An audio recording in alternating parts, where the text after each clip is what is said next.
Yes, हम लोग जो है वो बात कर रहे थे पिछले क्लास में इस टेस्ट डॉट एस्ट डॉट लेंथ के बारे में। ठीक है, यानी कि जो है हम लोग को एक्चुअली में समझना था system dot out dot println के बारे में। ठीक है, कि क्या है सिस्टम, क्या मतलब है सिस्टम का, क्या मतलब है आउट का, क्या मतलब है प्रिंटलन का। तो ये सारा कुछ जो है हम लोग को समझना था एक्चुअली में। ठीक है, तो सिस्टम यहाँ पर देखिए जस्ट सिमिलर सिचुएशन यहाँ पर, और सिमिलर जो है यहाँ पर जो एक्सप्रेशन जो है लिखा हुआ है कॉलिंग का, वो सेम एकदम जस्ट जस्ट एकदम सेम लिखा हुआ है। यानी टेस्ट जो है वो क्लास है, इस जो है एक स्टैटिक वेरिएबल है। यानी स्टैटिक वेरिएबल को कॉल करने के लिए क्या यूज करते हैं, क्लास नेम का इस्तेमाल करते हैं, टेस्ट डॉट एस। और एस जो है एक स्ट्रिंग ऑब्जेक्ट है, तो इस स्ट्रिंग ऑब्जेक्ट का जो है हम लोग लेंथ पार्टिकुलर फंक्शन इस्तेमाल किए हैं, यानी इस डॉट लेंथ यूज किए हैं। सेम उसी तरीके से, सेम इसी तरीके से जो है हम लोग जो है यूज करते हैं system dot out dot println. System dot out dot println भी जो है हम लोग सेम ही तरीके से इस्तेमाल करते हैं। ठीक है, system dot out dot println भी जो है हम लोग सेम ही तरीके से इस्तेमाल करते हैं। यहाँ पर जो है वहां पर भी जो है वो सिस्टम का मतलब क्या है, सिस्टम का मतलब होता है क्लास नेम। अगर अगर यहाँ पर हम लोग बात करें, यहाँ पर बात करें, यहाँ पर बात करें, तो ये टेस्ट क्या है, टेस्ट क्या है, test is nothing but it is a class name, it is a class name. ठीक है, उसके बाद एस क्या है, S is nothing but, S is nothing but it is a static variable name, static variable name. ठीक है, और यहाँ पर लेंथ की बात करें, लेंथ की बात करें तो length is nothing but, length is nothing but it is a method, it is a method. Method यानी कि फंक्शन हम लोग बोलते हैं, यहाँ पर मेथड हम लोग बोलते हैं जावा में। Length is nothing but it is a method. यहाँ पर पता चल रहा है कि लेंथ क्या है, लेंथ क्या है एक्चुअल में, ये एक मेथड। ठीक है, length is nothing but it is a method. ठीक है, सेम उसी तरीके से, उसी तरीके से जब हम क्लास क्लास टेस्ट है इस तरह से लिखते हैं, और जब हम लिखते हैं यहाँ पर पब्लिक स्टैटिक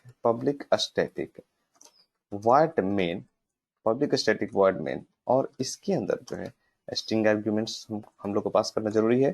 ठीक है, और इसमें जो है अगर जो हम लोग लिखते हैं, अगर जो इसमें लिखते हैं हम लोग system, system dot out, out dot println लिखते हैं, system dot out dot println, और इसमें लिखते हैं हेलो वर्ल्ड और समथिंग, कोई भी मैसेज जो है लिखते हैं hello world something like that. तो यहाँ पर जो है, यहाँ पर जो है वो सिस्टम क्या है, सिस्टम क्या है, system is nothing but, system is nothing but it is a class name.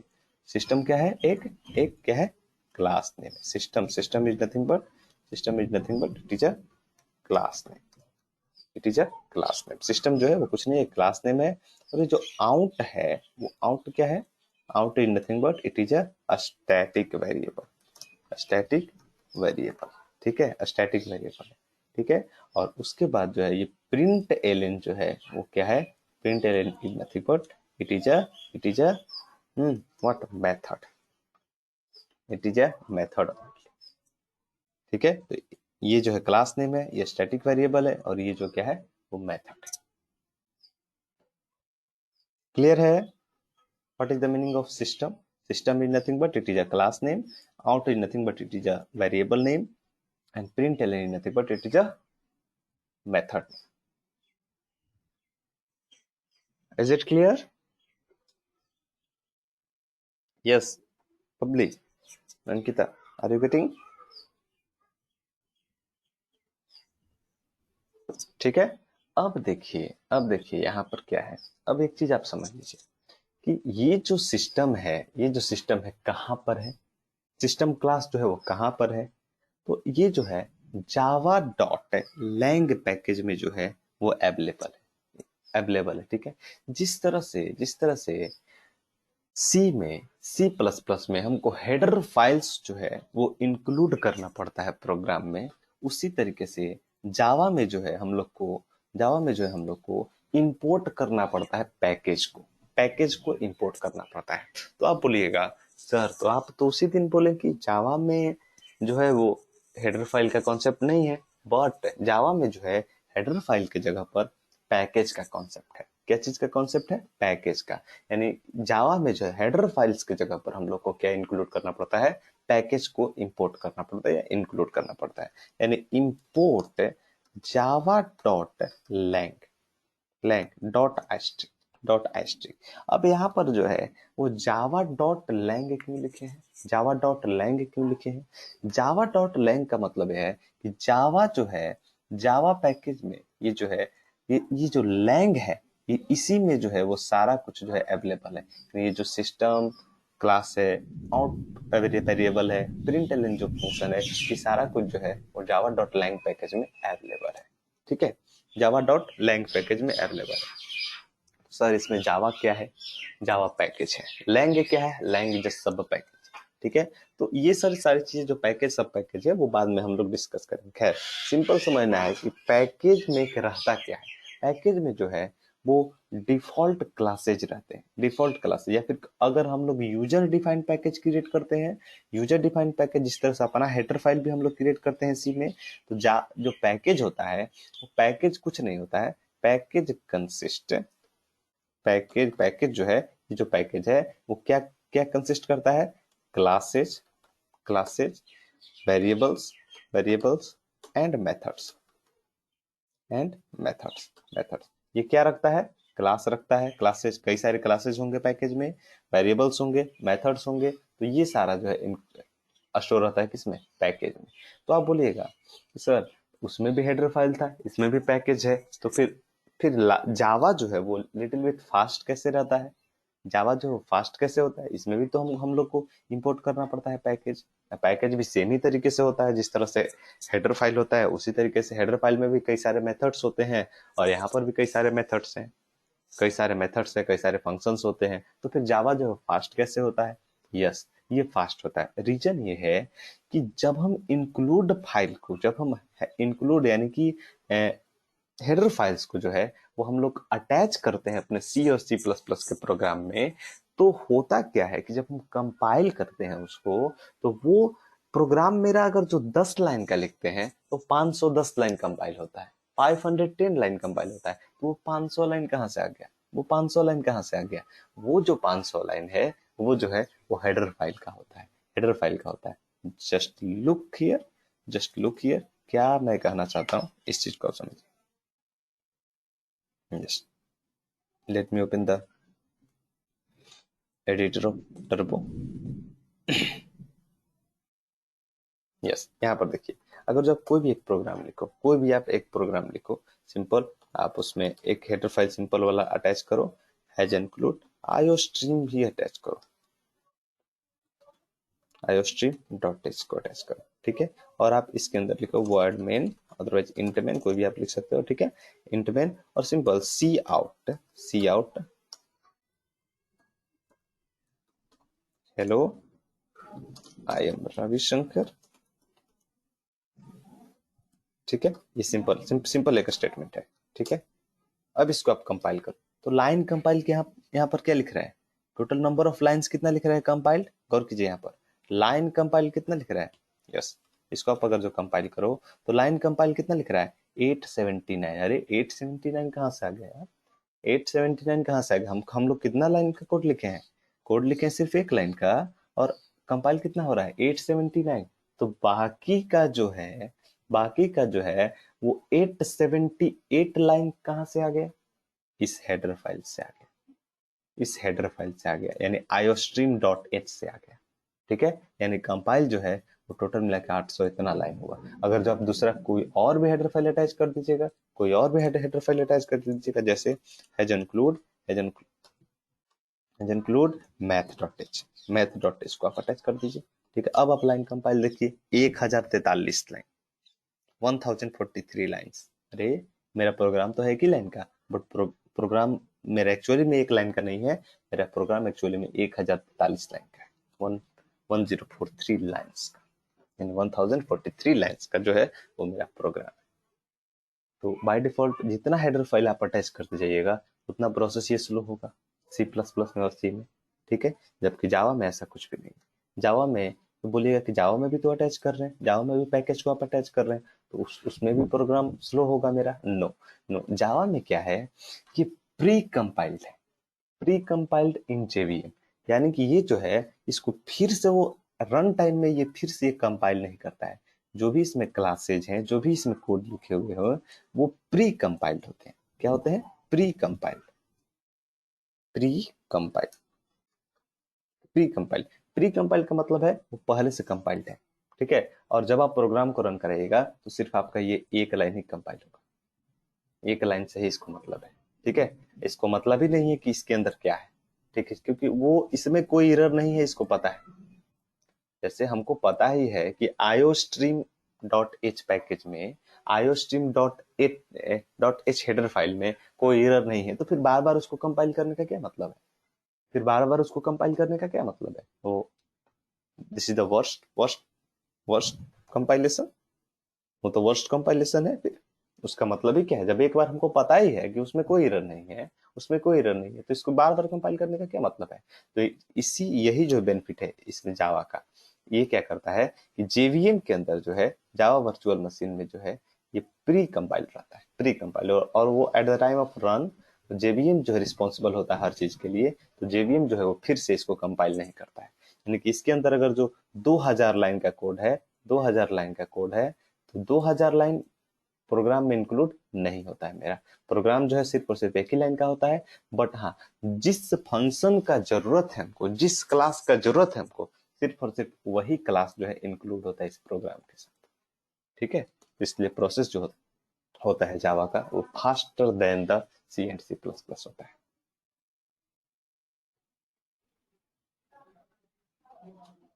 ठीक है। सिर्फ हेडर, यस, हेडर फाइल के केस में ही सिर्फ उतना होता है। तो हेडर फाइल जो भी आप प्रोग्राम बनाइएगा, सी प्लस प्लस हो या सी हो, उसमें आपको हेडर फाइल तो मिनिमम 1 से 2 हेडर फाइल तो आपको इंक्लूड करना ही पड़ेगा, ठीक है। कोई भी छोटा सा ही प्रोग्राम अगर आज आप बनाइएगा तो मिनिमम एक से दो हेडर फाइल तो आपको इंक्लूड करना ही पड़ेगा। जितना ज्यादा आप हेडर फाइल बनाइएगा, हेडर फाइल इंक्लूड कीजिएगा, उतना ज्यादा आपका length of lines, length of code ज्यादा कंपाइल होगा, ठीक है। बट जावा में ऐसा कुछ नहीं है। और हाँ, एक चीज और भी है, जावा में आप जावा डॉट लैंग जो है, आप लिखो, लिखो या ना लिखो बात बराबर है। यानी आप इसको ना भी लिख सकते हो, जैसे प्रीवियस प्रोग्राम में हम लोग नहीं लिखे हैं। अगर आप लिख भी देते हो तो कोई दिक्कत नहीं, क्योंकि वो बाय डिफॉल्ट जो है जावा में लैंग पैकेज को क्या करता है, वो जावा डॉट लैंग को वो इंपोर्ट किए हुए रहता है, ठीक है। क्योंकि इसके इसके इसको अगर जो छोड़ देगा तो जावा का काम ही नहीं होगा, ठीक है। तो इसलिए लैंग को इंपोर्ट करना जरूरी नहीं है। अगर जो आप चाह रहे हो इंपोर्ट करना, then you can, otherwise no problem, ठीक है।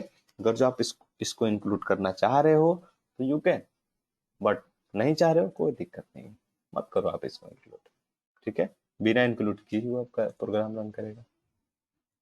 क्लियर है, ये सारी बातें क्लियर है इतना तक, या कोई डाउट है।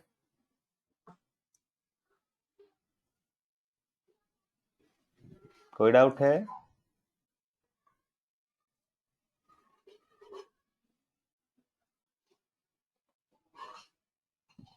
ठीक है, या अब जो है जावा में हम लोग देखते हैं कमांड लाइन आर्ग्यूमेंट्स, ठीक है। किस तरह से हम लोग, यस, प्रिंटिंग किस तरह से करेंगे पता चल गया, और इतना लंबा चौड़ा क्यों ये भी पता चल गया। इसका कोई सोल्यूशन नहीं, इसका कोई भी सॉल्यूशन नहीं, इसका भी कोई सोल्यूशन नहीं है, और बैटरी भी लो हो रहा है, इसका भी लगता है कोई सोल्यूशन नहीं मिलेगा, क्योंकि लाइट कटा हुआ है। एक क्लास ले चुके हैं और दूसरा क्लास ये चल रहा है, तो लाइट कटा हुआ है, देखते हैं कितना देर चलता है।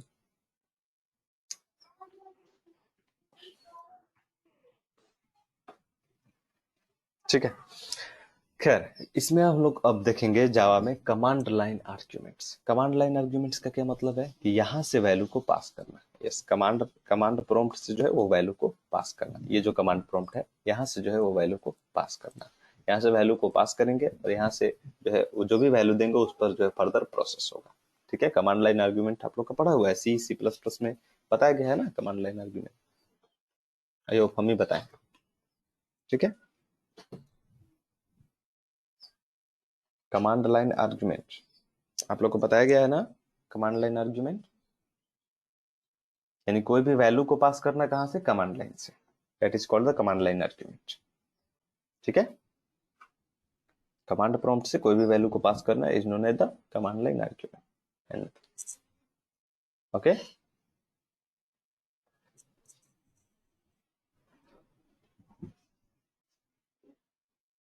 ठीक है, कोई डाउट है? अरे इतना तक में कोई भी डाउट है? Yes, command line argument in, yes, command line argument in Java, command line argument in Java.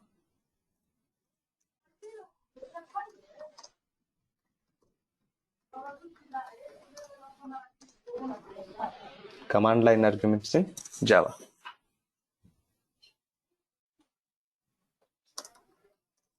Java में जो है वो कमांड लाइन आर्ग्यूमेंट्स जो है वो किस तरह से करते हैं वो देख, ठीक है। तो मेरे हिसाब से इसका जो है सीधा एग्जाम्पल बताया जाए वो ज्यादा बेटर है, ठीक है। एग्जाम्पल से ही समझना आसान होगा, ठीक है। तो क्लास टेस्ट ही रहने देते हैं, क्लास टेस्ट ही रहने देते हैं, उसमें कोई दिक्कत नहीं है, ठीक है। अदरवाइज एक नया प्रोग्राम बना लेते हैं, टेस्ट का तो बहुत ज्यादा हो गया, ठीक है। यस, जैसे एक power calculate, simple n to the power n calculate करने के लिए एक प्रोग्राम बनाते हैं, तो इसका रखते हैं पावर डॉट जावा, पावर डॉट जावा, ठीक है। और इसको सेव कर लेते हैं। तो जो यहाँ पर फाइल का नेम है पावर, वही क्लास का नेम होगा, ठीक है। जो यहाँ पर फाइल का नेम है वही क्लास का नेम होगा। यहाँ पर पावर फाइल का नेम है तो पावर भी क्लास का ही, क्लास का भी पावर ही नेम होगा, ठीक है। पावर, फिर उसके अंदर पब्लिक स्टैटिक वर्ड मेन, यहाँ पर लिखना जरूरी है यस, ये हर हाल में आपको लिखना है स्ट्रिंग arg, स्ट्रिंग आर्गुमेंट। यहाँ पर अगर जो आप सिंपल इसको पहले भी रख देते हो कोई दिक्कत नहीं है, बाद में भी रखते हो तो कोई दिक्कत नहीं, यहाँ पर भी रख सकते हो। अदरवाइज अगर जो आप चाह रहे हो यहाँ पर रखना, इसको इससे पहले रखना, यस, एवरीथिंग इज पॉसिबल, ठीक है,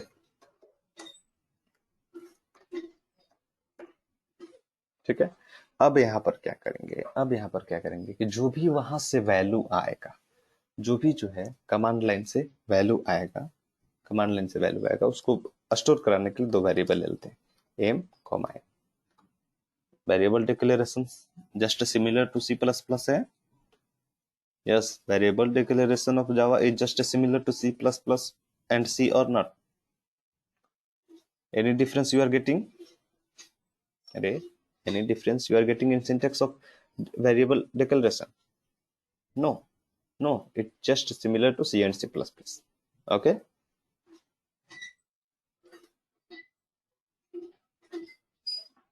Yeah, ठीक है।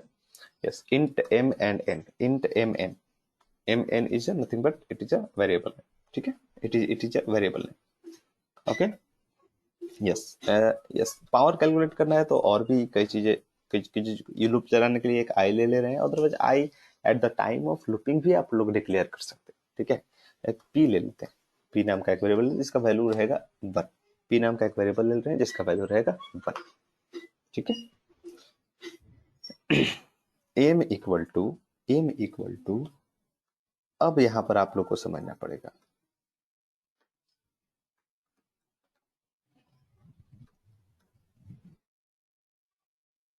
अब यहाँ पर जो है आप लोग को समझना पड़ेगा कि ये क्या है, इंटीजर डॉट पार्सिंट क्या है, ठीक है। arg 0th पोजीशन वाले वैल्यू को इस तरह से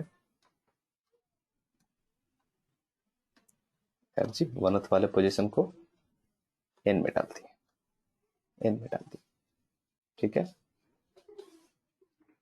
और उसके बाद जो है वो अब लूप लूप चला लेते हैं, ठीक है। For for int i equal to, int i equal to 1 से लेकर के, 1 से लेकर के i is less than, i is less than और इक्वल टू n तक चलेगा, n तक चलेगा, ठीक है। यस, ठीक है। फिर I plus plus, I plus plus, और फिर यहाँ पर पावर कैलकुलेट करना है, P equal to P into M. तो मेरे हिसाब से लॉजिक तो क्लियर होगा, लॉजिक में तो कोई दिक्कत नहीं है। पावर कैलकुलेट कितना बार किए हैं हम लोग, ठीक है। यस,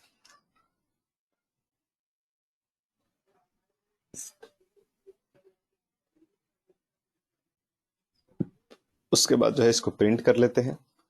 प्रिंट करने के बाद system dot out dot println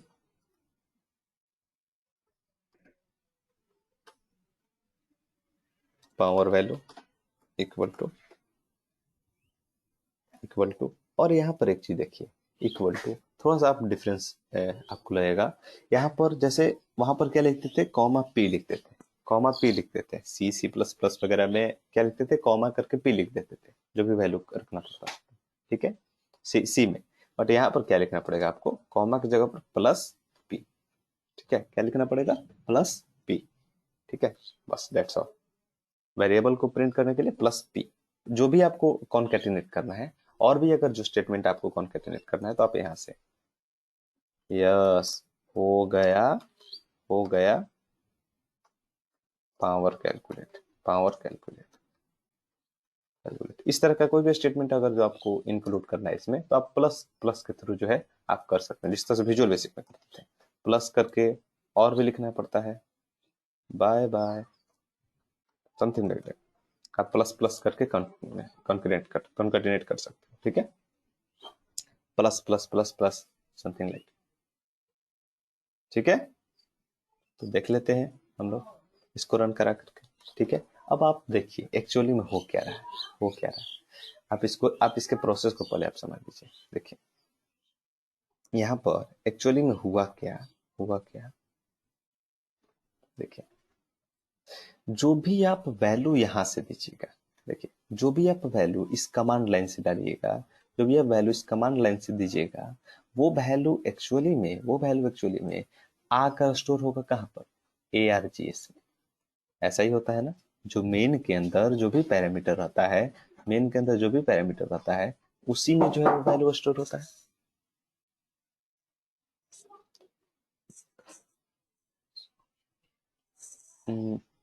okay, ठीक है, जो भी वैल्यू रहता है वो स्टोर होता है किसके अंदर, किसके अंदर स्टोर होता है वो, ARG में। ARG में जो भी आप कमांड, जितना भी वैल्यू आप पास कीजिएगा, कितना भी वैल्यू, जितना भी आप वैल्यू पास कीजिएगा, वो सब जो है वो ARGS में स्टोर होता है। कि ARG जो है वो क्या है, एक अरे है। अरे है तो अरे यानी कि मल्टीपल वैल्यूज को स्टोर कर सकता है। अरे मीन्स मल्टीपल वैल्यूज को स्टोर कर सकता है। तो यहाँ पर जो पहला वैल्यू पास होगा, वो पहला वैल्यू जो पास होगा वो ARG के 0th पोजीशन पर स्टोर हो जाएगा। ठीक है, जो दूसरा वैल्यू पास होगा वो ARG के 1th पोजीशन पर स्टोर हो जाएगा। जो तीसरा पास होगा ARG के 2th पोजीशन पर, ARG के 3th पोजीशन पर। इस तरह से जो है वो वैल्यू स्टोर होते जाएगा। ठीक है, वैल्यू इस तरह से स्टोर होते जाएगा। सी और सी प्लस प्लस में क्या प्रॉब्लम था, इस 0th पोजीशन पर जो है वो फाइल नेम स्टोर होता था, फाइल नेम स्टोर होता था, फाइल नेम स्टोर होता था। ठीक है, बट यहाँ पर जो है वो वैसा कोई भी कॉन्सेप्ट नहीं है। यानी जावा में जो है वो फाइल नेम नहीं स्टोर होता है, वो वैल्यू ही स्टोर होता है। ठीक है, तो late me execute this one, late me execute this one.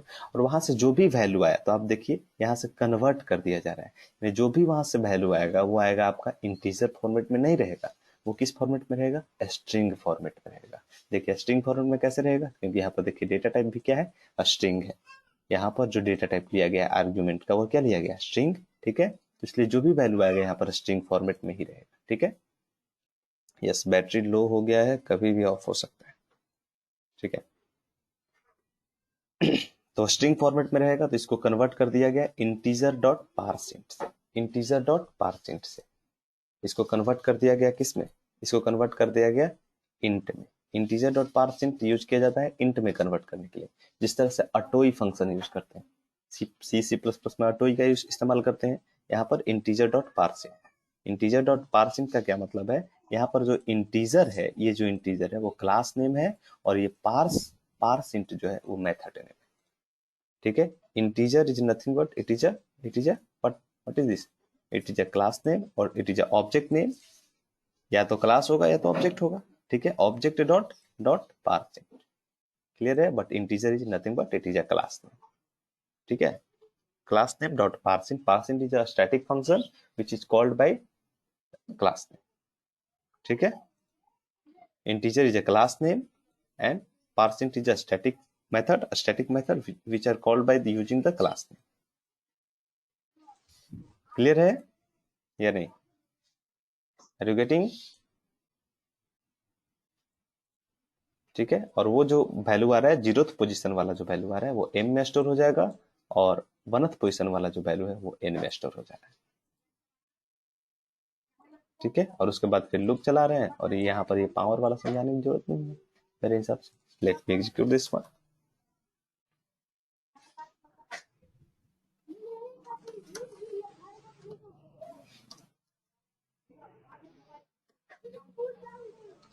जेबैक पावर डॉट